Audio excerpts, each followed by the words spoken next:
गुरुर्ब्रह्मणो महेश्वरः गुरुरेव परं ब्रह्म तस्मै श्री गुरवे नमः।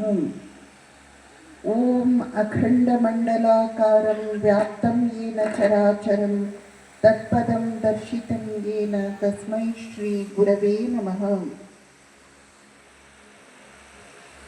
क्षेत्र अधिष्ठात्र देवತೆಯಾದಂತಹ ಶ್ರೀ ಶ್ರೀ ನರಹರೇಶ್ವರ ಸ್ವಾಮಿಯನ್ನು ಭಕ್ತಿಯಿಂದ ಸ್ಮರಿಸುತ್ತೇನೆ.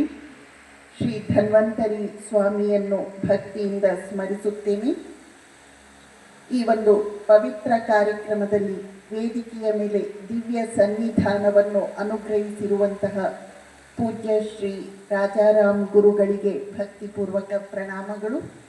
ಪೂಜ್ಯ ಶ್ರೀ ನರಹರಿ ಸ್ವಾಮೀಜಿಯವರಿಗೆ ಪ್ರಣಾಮಗಳು. ಬಾಪೂಜಿ ಆಯುರ್ವೇದ ಕಾಲೇಜಿನ ಪ್ರಾಂಶುಪಾಲರಾದಂತಹ ಪ್ರೀತಿಯ ಡಾಕ್ಟರ್ ಬಸವರಾಜಪ್ಪ ಅವರೇ, ಡಾಕ್ಟರ್ ಲಕ್ಷ್ಮೀನಾರಾಯಣ ಅವರೇ, ಡಾಕ್ಟರ್ ಲಾವಣ್ಯ ಅವರೇ ಹಾಗೂ ಇತರ ಎಲ್ಲ ಡಾಕ್ಟರುಗಳೇ, ಈ ಗ್ರಾಮದ ಪ್ರಮುಖರಾದಂತಹ ವೇದಿಕೆಯ ಮೇಲೆ ಕುಳಿತಂತಹ ಶ್ರೀ ಮಂಜುನಾಥ್ ಅವರೇ, ಶ್ರೀ ವೆಂಕಟೇಶ್ ಅವರೇ ಹಾಗೂ ಎಲ್ಲರಿಗೂ ನನ್ನ ನಮಸ್ಕಾರಗಳು.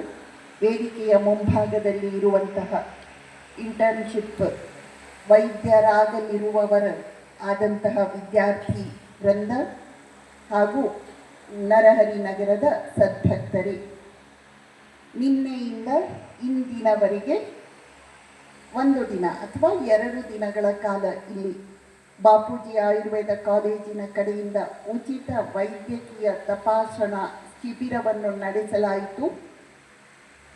ಶ್ರೀ ನರಹರಿ ಸೇವಾ ಪ್ರತಿಷ್ಠಾನದ ಕಡೆಯಿಂದ ಅತ್ಯುತ್ತಮವಾದ ವ್ಯವಸ್ಥೆಯನ್ನು ಒದಗಿಸಲಾಗಿತ್ತು ಎಂಬುದನ್ನು ಇಲ್ಲಿ ಬಂದು ಗಮನಿಸಿದಾಗ ನಾವು ಊಹಿಸಬಹುದು.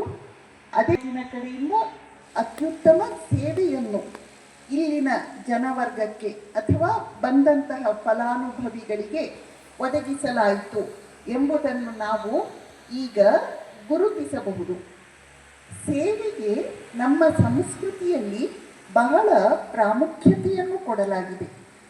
ನಾವು ಮನುಷ್ಯರ ಸೇವೆಯನ್ನು ಮಾಡುತ್ತಿರುವುದಲ್ಲ, ಮನುಷ್ಯ ರೂಪದ ಮಾಧವನ ಸೇವೆಯನ್ನು ಮಾಡುತ್ತಿರುವುದು, ಜೀವರೂಪದ ಶಿವನ ಸೇವೆಯನ್ನು ಮಾಡುತ್ತಿರುವುದು. ಸೇವೆ ಮಾಡುವವನು ಭಗವಂತ, ಸೇವೆಯನ್ನು ಸ್ವೀಕರಿಸುವವನು ಭಗವಂತ.